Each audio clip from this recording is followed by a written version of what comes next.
Hello guys, आज हम 7th class geography NCERT का चैप्टर नंबर 6 प्राकृतिक वनस्पति एवं वन्य जीव को पढ़ने वाले हैं। तो चलिए शुरू करते हैं।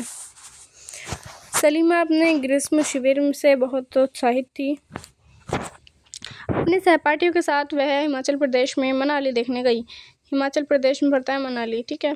उसे सब स्मरण था कि बस जैसे जैसे चढ़ाई पर जा रही थी तो वह स्थलाकृति एवं प्राकृतिक वनस्पति के बदलते रूपों को देखकर कितनी हैरान हो रही थी। गिरिपथ में से साल एवं सागवान के घने एवं धीरे धीरे अदृश्य हो गए थे। जो घने वन थे वहाँ के तथा पर्वत की ढलानों का पतली नुकीली पत्तियों तथा शंकुआकार वितान लंबे वृक्ष दिखने लगे। उसे पता चला कि शंकुधारी वृक्ष थे। लंबे वृक्षों पर खिले लाल फूलों पर उसका ध्यान गया। वे रोडोडेंड्रॉन के फूल थे। मनाली से आगे रोहतांग दर्रे तक के रास्ते में उसने देखा कि भूमि छोटी छोटी घास एवं कुछ स्थानों पर बर्फ से ढकी है। सलीमा के अवलोकन से हम अनुमान लगा सकते हैं कि स्थल की ऊंचाई एवं वनस्पति की विशेषताएं एक दूसरे से संबंधित हैं। ऊंचाई में परिवर्तन के साथ जलवायु में परिवर्तन और इसके कारण प्राकृतिक वनस्पति में भी बदलाव आता है। यानी कि जैसे जैसे आप ऊंचाई में बढ़ते जाएंगे वैसे वैसे उसकी जो जलवायु है वो बदलती जाएगी और जो वहाँ की प्राकृतिक वनस्पति है वो भी बदलती जाती है। वनस्पति में वृद्धि तापमान एवं नमी पर निर्भर करती है, ठीक है। इसके अलावा यह ढाल एवं मिट्टी की परत की मोटाई जैसे कारकों पर भी निर्भर करती है। इन घटकों में अंतर के कारण किसी स्थान के प्राकृतिक वनस्पति की सघनता यानी कि बहुत ज़्यादा कम ज़मीन में बहुत ज़्यादा वन का होना वो वन सघनता कहलाती है। वो एवं प्रकार में भी परिवर्तन होता है। आमतौर पर प्राकृतिक वनस्पति को निम्न 3 मुख्य श्रेणियों में वर्गीकृत किया जाता है। पहला है वन, जो वृक्षों के लिए उपयुक्त तापमान एवं परिपूर्ण वर्षा वाले क्षेत्रों में उगते हैं। इन कारकों के आधार पर सघन एवं खुले वन विकसित होते हैं। फिर दूसरा आता है घास स्थल, जो मध्यम वर्षा वाले यानी कि जो बीच की वर्षा होती है, ना ही तो बहुत ज़्यादा तेज और ना ही बहुत कम, जो मध्यम वर्षा होती है, बीच की वर्षा होती है, वो उस वाले क्षेत्रों में विकसित होते हैं। कौन से घास स्थल वाले, घास के जो स्थल होते हैं वो। कांटेदार झाड़ियाँ, कांटेदार झाड़ी एवं कांटेदार झाड़ एवं झाड़ियाँ जो होती हैं वो केवल शुष्क क्षेत्रों में यानी कि जहाँ पर बिल्कुल सूखा होता है उसमें पैदा होती हैं। सलीमा हिमालय की यात्रा का अपना यह अनुभव अपने पिता को बता रही थी। उसके पिता विश्व के विभिन्न स्थानों पर जा चुके थे। उन्होंने सलीमा को विभिन्न महाद्वीपों के विभिन्न भागों में पाई जाने वाली विविध प्रकार की वनस्पतियों के बारे में बताया। उन्होंने उपध्रुवीय प्रदेशों में शंकुआकारी वन, रेगिस्तान में कांटेदार झाड़ियाँ, आर्द्र प्रदेशों में घने उष्णकटिबंधीय दृढ़काष्ठ वन, इनके बारे में और अन्य जानकारियाँ भी उसने अन्य जानकारियाँ भी दी गई, ठीक है। सलीमा समझ गई थी कि हिमालय के क्षेत्र में लगभग सभी प्रकार की वनस्पतियाँ पाई जाती हैं जो भूमध्य रेखा से ध्रुव की ओर जाने पर मिलती हैं।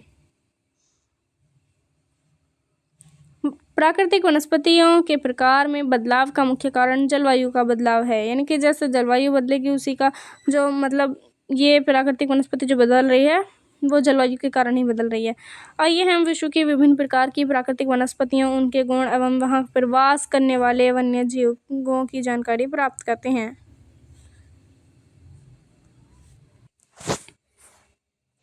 पहला वन, उष्णकटिबंधीय सदाबहार वन। वन जो होते हैं वो 2 प्रकार के होते हैं, मतलब एक तो होते हैं सदाबहार वन, एक होते हैं पर्णपाती वन।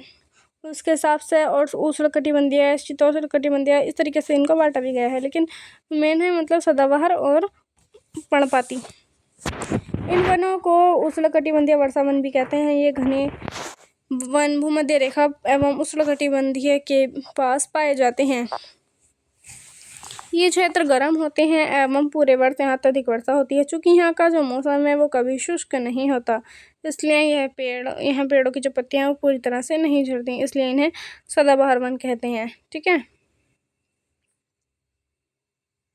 काफ़ी घने वृक्षों की मोटाई वितान के कारण दिन के समय भी सूर्य का प्रकाश वन के अंदर नहीं पहुँच पाता। आमतौर पर यहाँ दृढ़काष्ठ वृक्ष जैसे रोजवुड, आबनूस, महोगनी आदि ये पाए जाते हैं, ठीक है। ब्राज़ील के उष्णकटिबंधीय सदाबहार वन इतने विशाल हैं कि ये पृथ्वी के फेफड़े की तरह प्रतीत होते हैं। फेफड़े की तरह कौन प्रतीत होते हैं? ब्राज़ील के उष्णकटिबंधीय सदाबहार वन, ठीक है।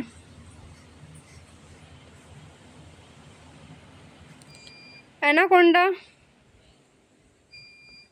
एनाकोंडा विश्व का सबसे बड़ा सांप उष्णकटिबंधीय वर्षा वन में पाया जाता है। यह मगरमच्छ जो होता है, मगर जैसे बड़े जानवर को मारकर खा सकता है।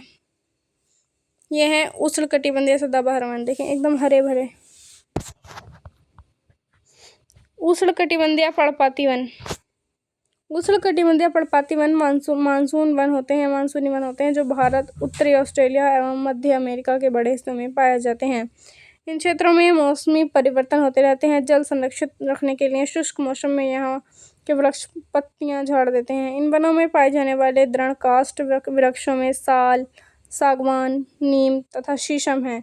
इन दृढ़काष्ठ वृक्ष फर्नीचर, यातायात एवं निर्माण सामग्री बनाने के लिए बहुत उपयोगी होते हैं। वाले जो वृक्ष हैं उनसे क्या क्या बनाया जाता है?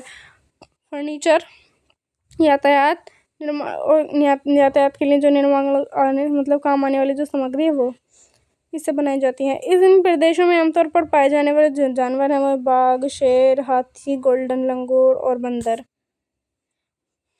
ठीक है, ये देखें, ये है उष्णकटिबंधीय पर्णपाती वन, यानी कि ये सूखे से होते हैं। ये देखें, ये है बाघ, ये है गोल्डन लंगूर, ये हाथी। ठीक है, अब देखते हैं शीतोष्ण वाले। शीतोष्ण सदाबहार वन। शीतोष्ण सदाबहार वन मध्य अक्षांश के तटीय प्रदेशों में पाए जाते हैं। ये सामान्यतः मध्य महाद्वीप के पूर्वी किनारे पर पाए जाते हैं, जैसे दक्षिण पूर्वी अमेरिका, दक्षिण चीन एवं दक्षिण पूर्वी ब्राज़ील। आखिर दक्षिण पूर्व, दक्षिण का क्या मतलब है? देखें इधर, ये इधर पूरब होता है, इधर पश्चिम, इधर उत्तर और इधर दक्षिण होता है। ठीक है, अब यहाँ पर कहा गया है कि दक्षिण पूर्वी, तो दक्षिण वाला भाग तो ये है, पूरब वाला भाग ये है, तो इस दोनों के जो बीच का ये वाला जो भाग होगा सारा, ये क्या होगा? दक्षिण पूर्वी भाग होगा। ठीक है, और दक्षिणी भाग होगा नीचे वाला, सिर्फ ये नीचे वाला जो है, नीचे वाला ये होगा सिर्फ दक्षिणी। ठीक है,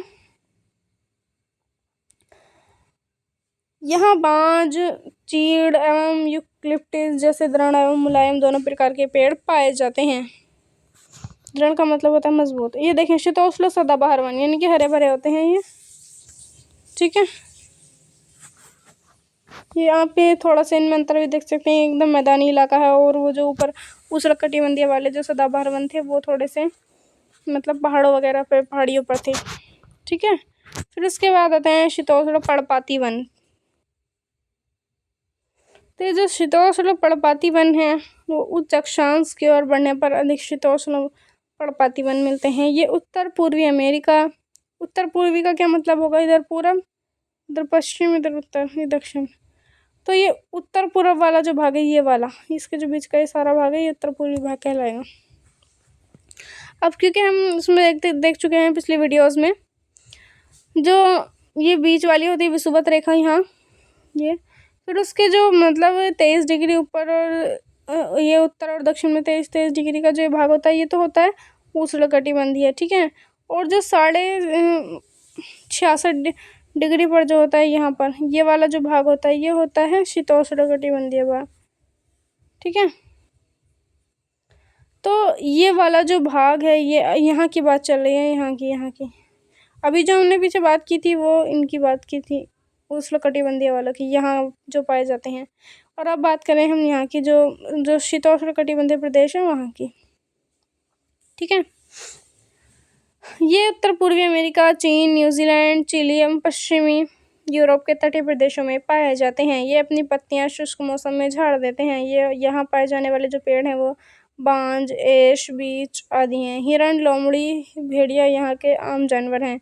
फीजेंट तथा मोनाल जैसे पक्षी भी यहाँ पाए जाते हैं।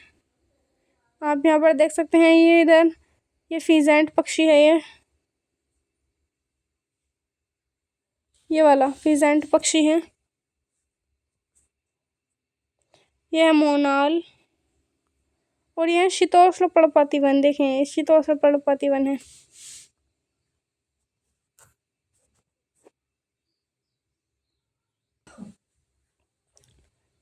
अब देखें आगे, फिर है भूमध्य सागरीय वनस्पति। जो भूमध्य सागर है वहाँ की जो वनस्पति है वहाँ कैसी होती है? आप जान चुके हैं, महाद्वीपों के उत्तर पूर्वी किनारों के अधिकांश भाग शीतोष्ण सदाबहार पर्णपाती पेड़ों से ढके हैं। महाद्वीप के पश्चिमी एवं दक्षिणी पश्चिमी किनारे भिन्न हैं। यहाँ भूमध्य सागरीय वनस्पति पाई जाती है, यानी कि जो महाद्वीप है उसके पश्चिम और दक्षिण पश्चिम का जो भाग है उसके किनारे जो है वहाँ पर भूमध्य सागरीय वनस्पति पाई जाती है। जौन सी वनस्पति भूमध्य सागर में पाई जाती है वैसी ही वनस्पति यहाँ भी पाई जाती है, महाद्वीप के पश्चिम और दक्षिण पश्चिम में। यह अधिकतर यूरोप, अफ्रीका, एशिया के भूमध्य सागर के समीप वाले प्रदेशों में पाई जाती है, इसलिए इसका यह नाम पड़ा। ये वनस्पतियाँ भूमध्य के बाहरी प्रदेश में जैसे संयुक्त राज्य अमेरिका के कैलिफोर्निया, दक्षिण पश्चिमी अफ्रीका, दक्षिण अमेरिका एवं दक्षिण पश्चिमी ऑस्ट्रेलिया में भी पाई जाती हैं। ठीक है, इन प्रदेशों में गर्म शुष्क ग्रीष्म एवं वर्षा वाली मृदु शीत ऋतुएं पाई जाती हैं। इन क्षेत्रों में आमतौर पर संतरा, अंजीर, जैतून, अंगूर जैसे नींबू वंश ट्रिस के फल पैदा किए जाते हैं। क्योंकि लोगों ने अपनी इच्छा अनुसार कृषि करने के लिए यहाँ की प्राकृतिक वनस्पति को हटा दिया है, यहाँ वन्य जीवन कम है। शंकुधारी वन उत्तरी गोलार्ध के उच्च अक्षांशों 50 से 70 डिग्री के भव्य शंकुधारी वन पाए जाते हैं। इन्हें टैंगा भी कहते हैं। इनकी जो से वन उत्तरी गोलार्ध में 50 डिग्री से 70 डिग्री के बीच का जो अक्षांश है वहाँ पर जो शंकुधारी वन है उनको टैंगा भी कहा जाता है। उसको टैगा भी कहा जाता है। ठीक है, ये वन अधिक ऊंचाई पर भी पाए जाते हैं। इन्हीं वृक्षों को सलीमा ने हिमालय में प्रचुर मात्रा में देखा था। ये लंबे नरम काष्ठ वाले सदाबहार वृक्ष होते हैं। इन वृक्षों के काष्ठ का उपयोग लुगदी बनाने के लिए किया जाता है, जो सामान्यतः खबरी कागज बनाने के लिए काम आती है। ठीक है, नरम काष्ठ का उपयोग माचिस एवं पैकिंग के लिए, बक्से बनाने के लिए भी किया जाता है। जो नरम काष्ठ होती है उसका उपयोग माचिस के लिए और पैकिंग के लिए जो बक्से होते हैं उनके लिए किया जाता है। चीड़, देवदार आदि इन वनों के मुख्य पेड़ हैं। यहाँ मुख्यतः रजत, लोमड़ी, मिंक, ध्रुवीय भालू जैसे जानवर पाए जाते हैं।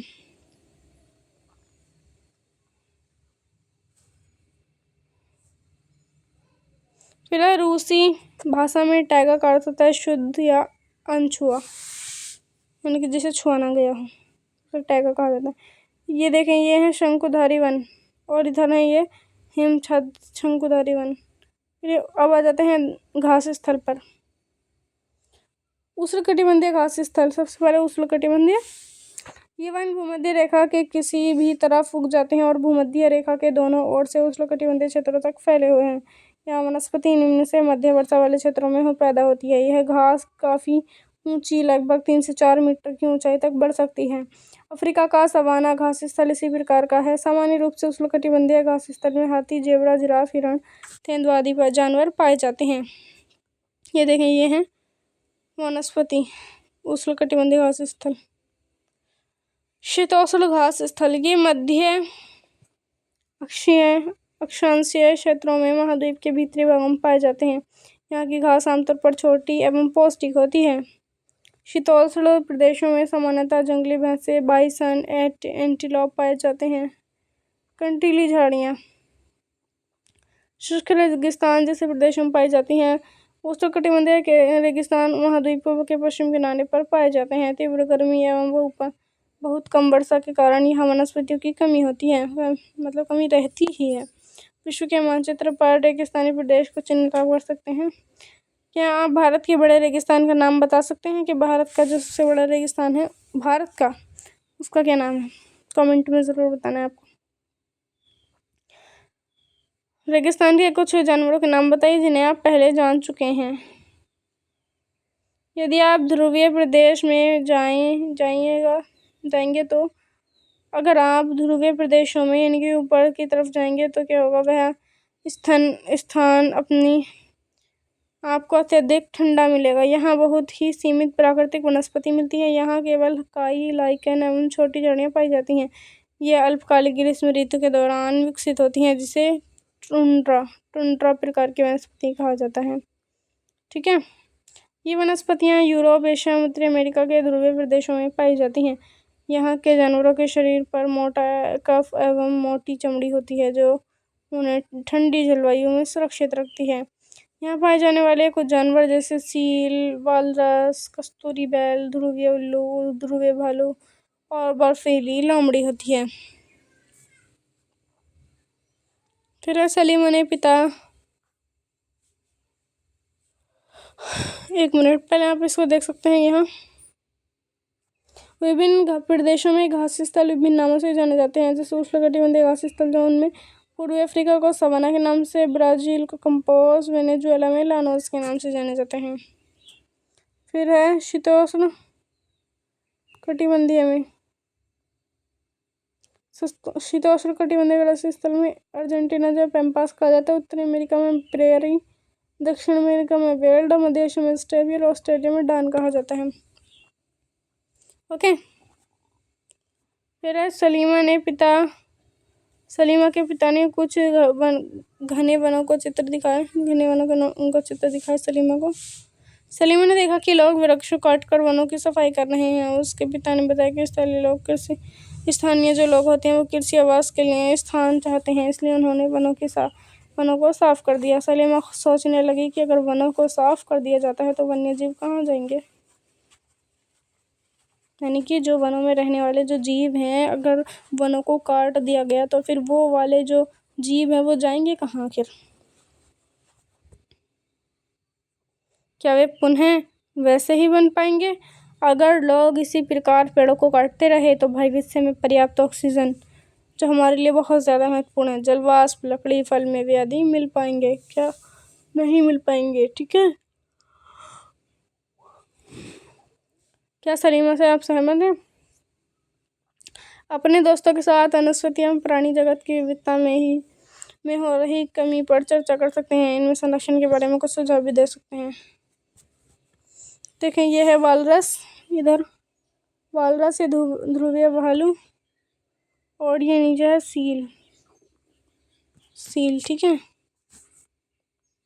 तो ये था आज का हमारा चैप्टर। आज के लिए इतना ही, मिलते हैं नेक्स्ट वीडियो में। तब तक के लिए बाय, थैंक यू।